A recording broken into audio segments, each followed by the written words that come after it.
जरा कल्पना कीजिए, आप दशकों तक बिना किसी देश के नागरिक रहे हों। वो कहते हैं ना, बिल्कुल स्टेटलेस। हाँ, स्टेटलेस। फिर अचानक दो देशों के बीच एक ऐतिहासिक समझौता होता है। आपको आखिरकार एक पहचान मिलती है, एक नागरिकता मिलती है। जो कि किसी के लिए भी एक बहुत बड़ी बात है। बिल्कुल। आप जश्न मनाते हैं कि अब आप इस लोकतांत्रिक व्यवस्था का हिस्सा हैं। लेकिन लेकिन कुछ साल बाद एक सुबह आप उठते हैं और पाते हैं कि आपका वोट देने का अधिकार ही छीन लिया गया है। हाँ, किसी सरकारी दफ्तर में बैठे किसी अधिकारी ने एक तकनीकी नियम के तहत आपकी आवाज ही गायब कर दी। नागरिकता है पर वोट नहीं। और सबसे डरावनी बात यह है कि ये कोई कोई काल्पनिक कहानी नहीं है। बिल्कुल नहीं।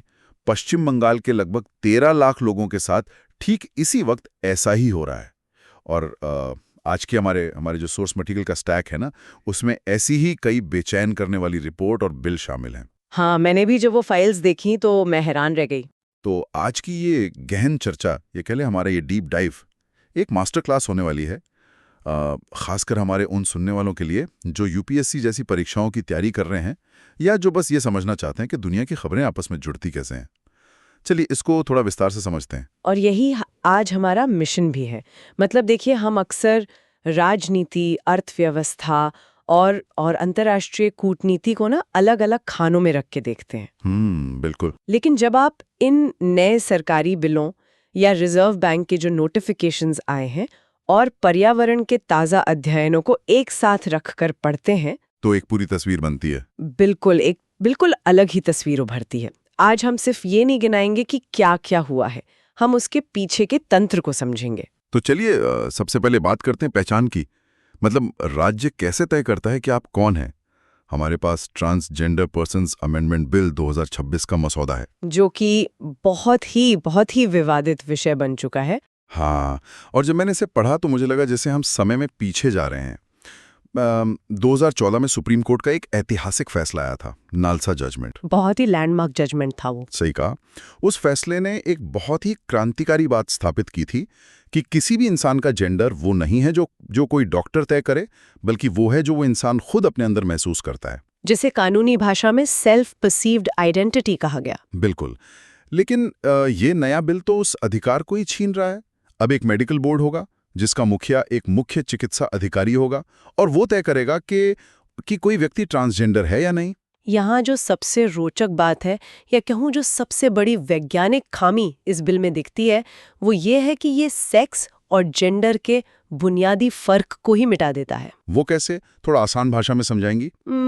देखिए, सेक्स एक जैविक वास्तविकता है जिसके साथ इंसान पैदा होता है, और जेंडर एक सामाजिक और मनोवैज्ञानिक पहचान है। दोनों अलग चीज हैं। बिल्कुल अलग है।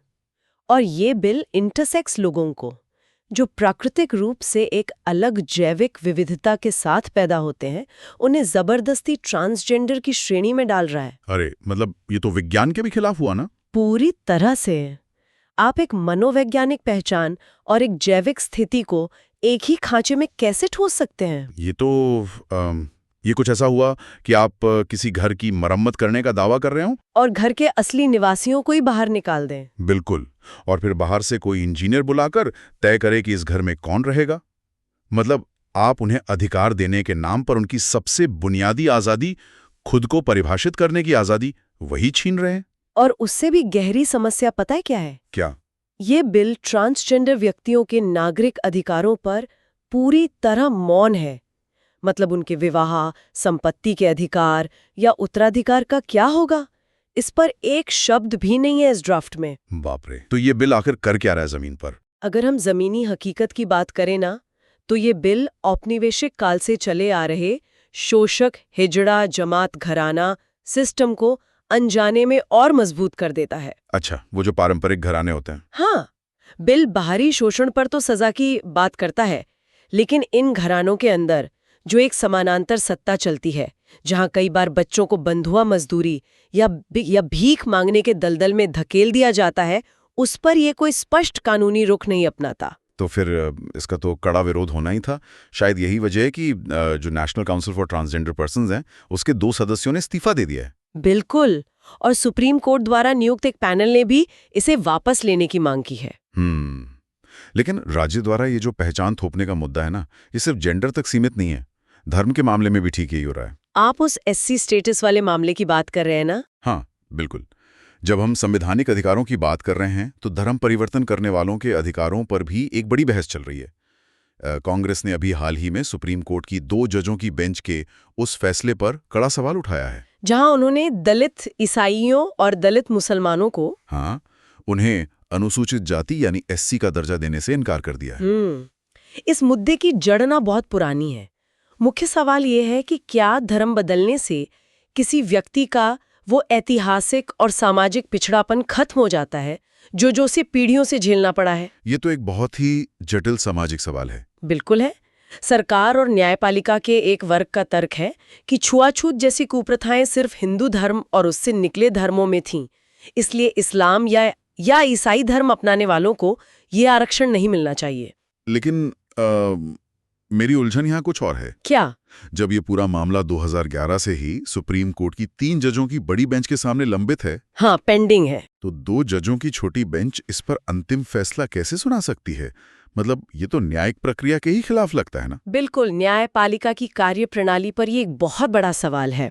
और जब हम व्यवस्थाओं के बीच अधिकारों की लड़ाई की बात करते हैं तो राज्य और केंद्र के बीच का टकराव भी बहुत दिलचस्प है इस वक्त। ओहो, वो तो हमेशा से रहता है। कौन सा नया टकराव आ गया अब?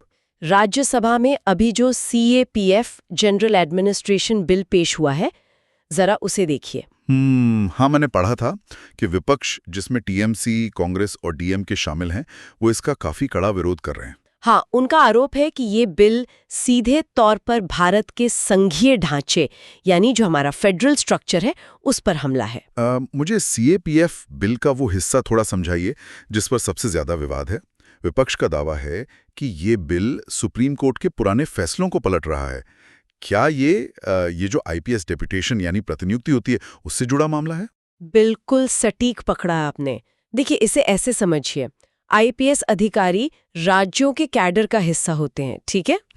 ठीक है। लेकिन उन्हें कुछ समय के लिए केंद्र के अधीन जो पैरामिलिट्री फोर्सेस होती हैं उनमें डेप्यूटेशन पे भेजा जाता है।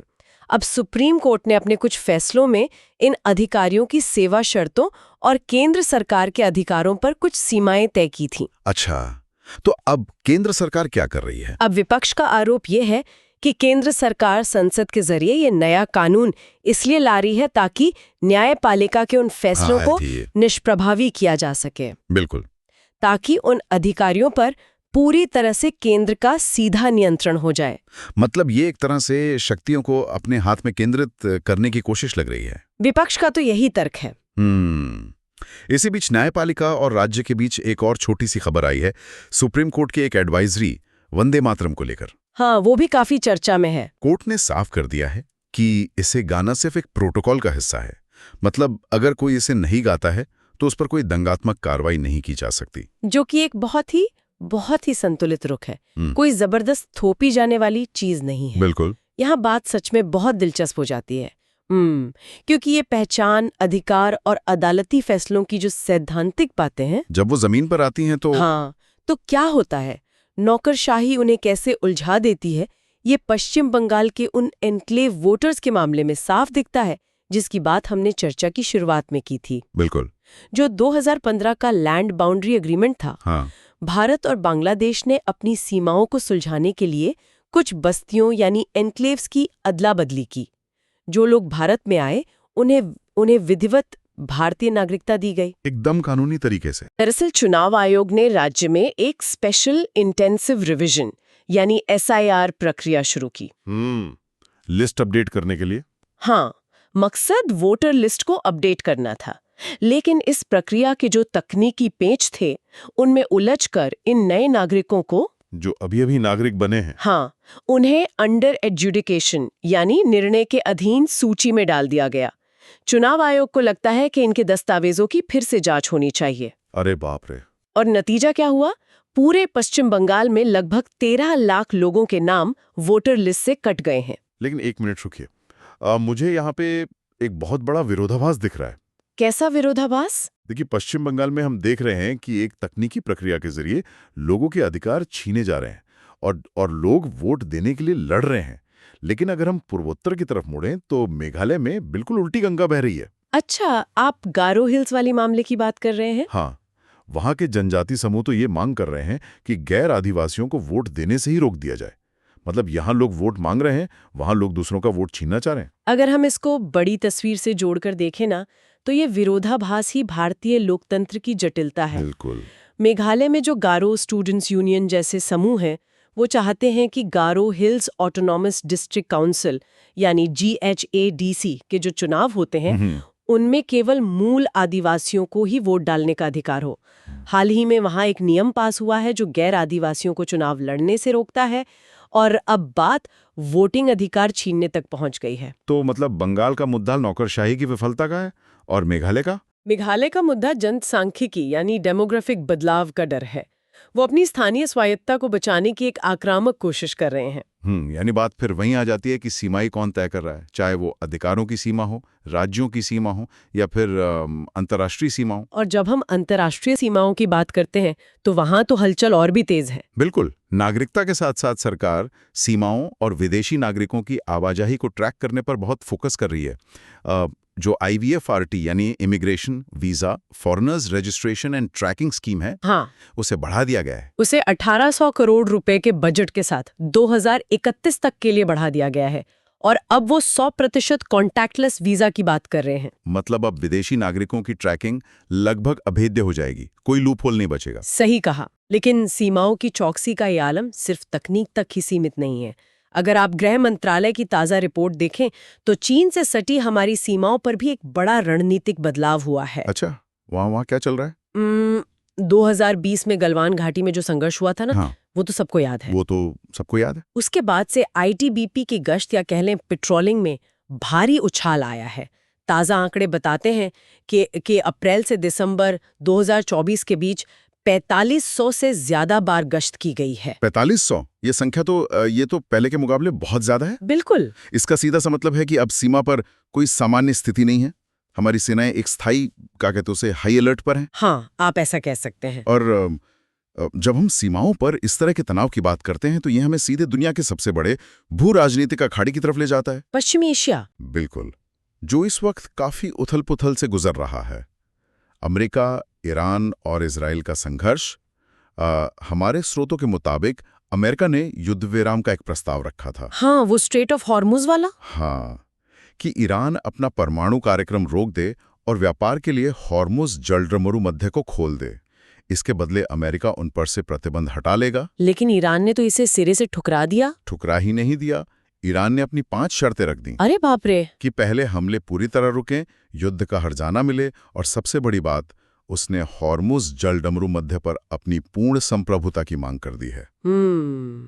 ये एक बहुत बड़ी बात है, क्योंकि हॉर्मुज वो समुद्री रास्ता है जहां से दुनिया के तेल व्यापार का एक बहुत बड़ा हिस्सा गुजरता है। मतलब दुनिया की अर्थव्यवस्था की मुख्य नस को अपने हाथ में लेने की कोशिश। बिल्कुल। लेकिन मुझे इसमें भारत का रवैया समझना है। विदेश मंत्री S जयशंकर ने हाल ही में एक सर्वदलीय बैठक में कहा कि पाकिस्तान 1981 से अमेरिका और ईरान के बीच एक दलाल या ब्रोकर का काम कर रहा है। कूटनीति में इतना तीखा शब्द इस्तेमाल करना कोई छोटी बात नहीं है। वही तो। और विपक्ष लगातार ये सवाल पूछ रहा है कि भारत खुद को इस पूरे मामले में इतना तटस्थ या किनारे क्यों रखे हुए, हम मध्यस्थता क्यों नहीं कर रहे? ये एक बहुत ही जरूरी सवाल खड़ा करता है। लेकिन देखिए, भारत का ये कूटनीतिक संतुलन, या जिसे डिप्लोमैटिक टाइट रोप कहते हैं, ये कोई मजबूरी नहीं है। ये एक बहुत ही सोची समझी रणनीति है। वो कैसे? थोड़ा विस्तार से बताइए हमारे सुनने वालों के लिए। इसे ऐसे समझिए, पश्चिम एशिया में करीब 1 करोड़ भारतीय काम करते हैं। एक बहुत बड़ा डायस्पोरा है हमारा। बिल्कुल। अगर वहां आग भड़कती है तो सबसे पहला असर हमारे लोगों पर पड़ेगा। ये तो हो गया पहला पॉइंट। ठीक है। दूसरी तरफ अमेरिका हमारा सबसे बड़ा व्यापारिक भागीदार है, जिससे हमारी अर्थव्यवस्था चलती है। और इजराइल? और इजराइल रक्षा और तकनीक में हमारा मुख्य सहयोगी है।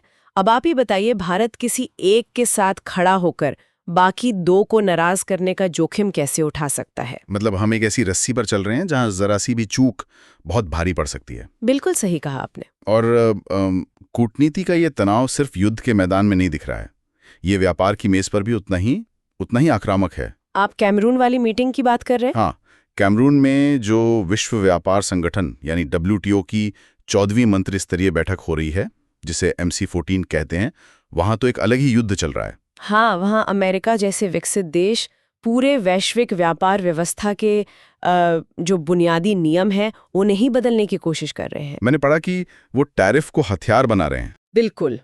देखिए, WTO हमेशा से मल्टीलैटरल यानी बहुपक्षीय समझौतों पर चलता रहा है, जहां जहां सभी देशों की सहमति जरूरी होती है। लेकिन अब विकसित देश प्लूरिलैटरल समझौते थोपना चाहते हैं। इसका मतलब है कि कुछ ताकतवर देश आपस में नियम तय कर लें और उसे बाकी दुनिया पर लागू कर दें। अरे ये तो सरासर दादागिरी है।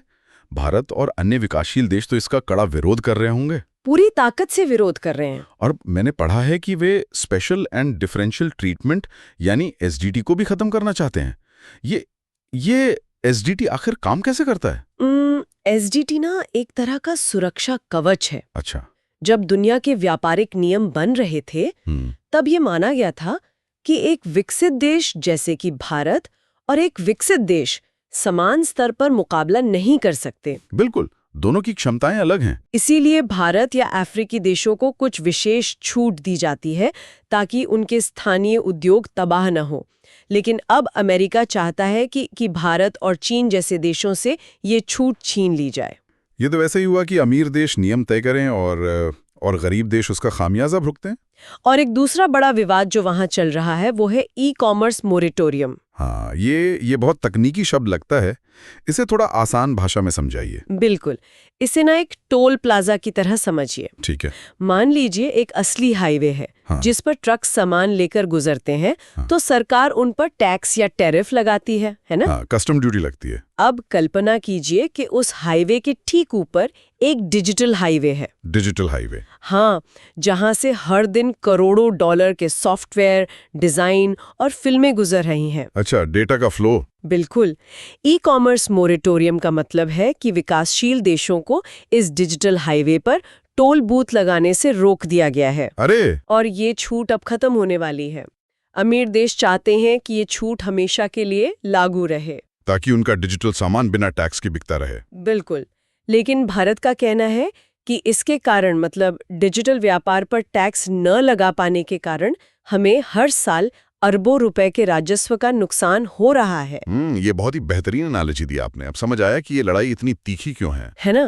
तो इस सब का आखिर क्या मतलब है? अंतर्राष्ट्रीय युद्धों या व्यापार की लड़ाई, इन वैश्विक आर्थिक दबावों का सीधा असर हमारी घरेलू अर्थव्यवस्था पर पड़ता है। बिल्कुल पड़ता है। और जब बात अर्थव्यवस्था की आती है तो सारा दारोमदार रिजर्व बैंक पर आ जाता है। अभी ताज़ा खबर यह है कि सरकार ने RBI का महंगाई दर या इन्फ्लेशन टारगेट मार्च 2021 तक के लिए 4% पर ही फिक्स रखा है। हाँ, जिसमें 2% ऊपर या नीचे का मार्जिन होता है। बिल्कुल। ये जो कदम है ना, ये दर्शाता है कि सरकार अर्थव्यवस्था में कोई बड़ा जोखिम नहीं लेना चाहती है, वो बस स्थिरता चाहती है। लेकिन अर्थव्यवस्था के मोर्चे पर एक बड़ी लड़ाई केंद्र और राज्यों के बीच चल रही है, पैसों के बंटवारे को लेकर। हाँ, वो सेस वाला मुद्दा। हाँ, वित्त मंत्री निर्मला सीतारमण ने सेस और सरचार्ज लगाने के केंद्र सरकार के अधिकार का बचाव किया है। राज्यों का अक्सर आरोप रहता है कि केंद्र सरकार टैक्स का पैसा उनके साथ साझा नहीं करती। ये सेस का चक्कर क्या है? देखिए, जो भी आम टैक्स इकट्ठा होता है ना, वो एक डिविजिबल पूल में जाता है। Divisible pool? हाँ, इस पूल को आप एक साझा गुल्लक मान सकते हैं, जिसे बाद में केंद्र और सभी राज्यों के बीच बांटा जाता है। ठीक है। लेकिन सेस एक ऐसा टैक्स है जो किसी विशेष उद्देश्य के लिए लगाया जाता है, जैसे एजुकेशन सेस। और ये पैसा उस साझा गुल्लक में जाने के बजाय सीधे केंद्र सरकार की अपनी जेब में चला जाता है। शिकायत यही है कि केंद्र सरकार जानबूझकर आम टैक्स कम कर रही है और सेस बढ़ा रही है, ताकि उसे राज्यों के साथ पैसा बांटना न पड़े। बिल्कुल। लेकिन वित्त मंत्री ने इसके जवाब में कहा है कि केंद्र सरकार ने राज्यों पर जो संग्रह किया है उससे 105% ज्यादा खर्च किया है। हाँ, सरकार का दावा है कि वो पैसा वापस विकास के कामों में ही जा रहा है। विकास से याद आया, सरकार ने अपनी उड़ान योजना का नया स्वरूप पेश किया है। इसे 28,840 करोड़ रुपए के बजट के साथ मंजूरी मिली है। ये एक बहुत बड़ा बजट है इस सेक्टर के लिए। बिल्कुल। इसमें एक बड़ा बदलाव ये है कि टियर 2 और टियर 3 शहरों के जो हवाई रूट्स हैं, उनके लिए एयरलाइंस को दी जाने वाली सब्सिडी की अवधि अब 3 साल से बढ़ाकर 5 साल कर दी गई है। मुझे ये बताइए, क्या 3 साल का समय किसी रूट को चलाने के लिए काफी नहीं था? असल में कैग की एक रिपोर्ट आई थी जिसने यहाँ सरकार की आंखें खोली हैं। अच्छा। रिपोर्ट में क्या था? रिपोर्ट में साफ बताया गया कि जिन रूट्स पर 3 साल की सब्सिडी दी गई थी ना, हाँ। सब्सिडी खत्म होने के बाद उनमें से सिर्फ 7 से 10% रूट ही जिंदा बच पाए। सिर्फ 7 से 10%? हाँ, बाकी सभी रूट्स पर एयरलाइंस ने उड़ानें बंद कर दी क्योंकि वे भारी घाटे में जा रही थीं। बाप रे, ये तो बहुत बड़ा फेलियर था फिर। बिल्कुल। छोटे शहरों में हवाई यात्रा को एक आदत बनाने और उस रूट को आर्थिक रूप से आत्मनिर्भर बनाने के लिए 3 साल का समय बहुत कम साबित हुआ। तो ये जो 5 साल का एक्सटेंशन है, ये एक बहुत ही व्यवहारिक और जमीनी फैसला लगता है। हाँ, उम्मीद तो यही है कि इससे सुधार होगा। चलिए, अर्थव्यवस्था की इस उड़ान से अब जमीन पर लौटते हैं, क्योंकि हमारा आखिरी मुद्दा सबसे गंभीर है, पर्यावरण, जो कि हर चीज का आधार है। बिल्कुल। भारत ने अपने भविष्य के पर्यावरण लक्ष्यों यानी नेशनली डिटरमाइंड कॉन्ट्रीब्यूशंस या एनडीसी को अपडेट किया है। हाँ, जो कि पेरिस समझौते के तहत जरूरी है। लक्ष्य रखा गया है कि 2035 तक देश की 60% बिजली गैर जीवाश्म स्रोतों यानी सोलर और विंड एनर्जी से आएगी, जो कि एक बहुत बड़ा लक्ष्य है। और साथ ही अपनी अर्थव्यवस्था की उत्सर्जन तीव्रता यानी एमिशन इंटेंसिटी को 47% तक कम करने का भी लक्ष्य है। देखिए, ये लक्ष्य कागज पर तो बहुत शानदार और महत्वाकांक्षी लगते हैं, लेकिन जब आप इस महत्वाकांक्षा के सामने आईआईटी गांधीनगर की ताजा स्टडी को रखते हैं ना, तो एक कड़वी सच्चाई सामने आती है। बिल्कुल, भविष्य की एक बहुत ही खौफनाक तस्वीर सामने आती है। स्टडी बताती है कि जहां अन्य नदियां या उत्तर भारत की नदियां बाढ़ का सामना कर सकती हैं, हाँ। वहीं दक्षिण भारत में कावेरी बेसिन पूरी तरह से सूखने की कगार पर है। सूखने की कगार पर? क्या ये कोई बहुत दूर भविष्य की बात है? नहीं, यही तो सबसे डराने वाली बात है। हाँ। स्टडी के अनुसार 2050 तक, जो कि सिर्फ 25 साल दूर। बिल्कुल, 2050 तक कावेरी बेसिन के पानी में लगभग 3.5% की भारी गिरावट आने की संभावना है। 3.5%? ये सुनने में छोटा लग सकता है, लेकिन एक पूरे बेसिन के लिए ये बहुत बड़ा आंकड़ा है। दक्षिण भारत के एक बहुत बड़े हिस्से की कृषि, वहाँ के उद्योग और करोड़ों लोगों के पीने का पानी इसी नदी पर निर्भर है। ये वाकई बहुत गहराई से सोचने वाली बात है। अगर हम आज की इस पूरी मास्टर क्लास को समेटें, तो जो लोग हमें सुन रहे हैं उनके लिए एक बहुत स्पष्ट संदेश है। वो क्या? कि आप अलग अलग खबरों को टुकड़ों में नहीं समझ सकते। जब सरकार किसी बिल के जरिए एक समुदाय की पहचान तय करती है, जैसे कि ट्रांसजेंडर बिल, हाँ, तो वो न्यायपालिका और नागरिक अधिकारों को प्रभावित करता है।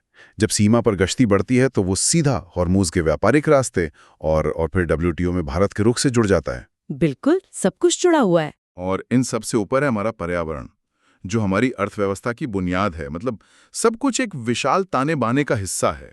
एकदम सही कहा आपने। और इसी ताने बाने को लेकर मैं हमारे सुनने वालों के लिए एक सवाल छोड़ना चाहती हूँ। बिल्कुल, बताइए। आज हमने चर्चा की शुरुआत की थी पश्चिम बंगाल के एनक्लेव वोटर्स से, जिनकी नागरिकता संकट में है। वोटिंग राइट्स छीन लिए गए। हाँ, और हमने अंत किया कावेरी बेसिन के सूखने पर। सही बात है। अब जरा सोचिए, अगर जलवायु परिवर्तन इसी तरह हमारे देश के भूगोल को बदलता रहा, मतलब नदियां सूख गईं, खेती बर्बाद हो गई, तो क्या ये एक बहुत बड़े पलायन को जन्म नहीं देगा? Climate migration. बिल्कुल। जब करोड़ों लोग पानी और संसाधनों की तलाश में एक राज्य से दूसरे राज्य या एक देश से दूसरे देश की सीमाओं की ओर भागेंगे, तो क्या होगा? तो क्या भविष्य में यही पर्यावरण संकट नए माइग्रेशन, नागरिकता विवादों जैसे हमने एनक्लेव वोटर्स का देखा, और सीमाओं की सुरक्षा का सबसे बड़ा कारण नहीं बन जाएगा? बाप रे! क्या आने वाले दशकों में दुनिया की सबसे बड़ी भू राजनीतिक लड़ाइयां हथियारों के बजाय पानी और संसाधनों के लिए लड़ी जाएंगी? यही मेरा सवाल है। ये एक ऐसा सवाल है जो सच में रातों की नींद उड़ा सकता है। बिल्कुल उड़ा सकता है। हम सभी को इस बारे में बहुत गहराई से विचार करना चाहिए, और इसी विचार के साथ हम आज की इस गहन चर्चा को यहीं रोकते हैं। मुझे भी लगता है कि आज के लिए इतना विश्लेषण काफी है। हाँ, हमें पूरी उम्मीद है कि आज के इस डीप डाइव ने हमारे श्रोताओं को इन खबरों के पीछे छिपे तंत्र को समझने में मदद की होगी। आप भी इन विषयों पर अपनी रिसर्च जारी रखें। बिल्कुल, और अपने आसपास की घटनाओं पर और उनके आपस में जुड़ने पर सवाल उठाते रहें। हमारे साथ जुड़ने के लिए आपका बहुत बहुत धन्यवाद। जल्द ही फिर मिलेंगे। हाँ, कुछ नए सोर्स मटेरियल और नई कड़ियों के साथ। तब तक के लिए जागरूक रहें और सुरक्षित रहें।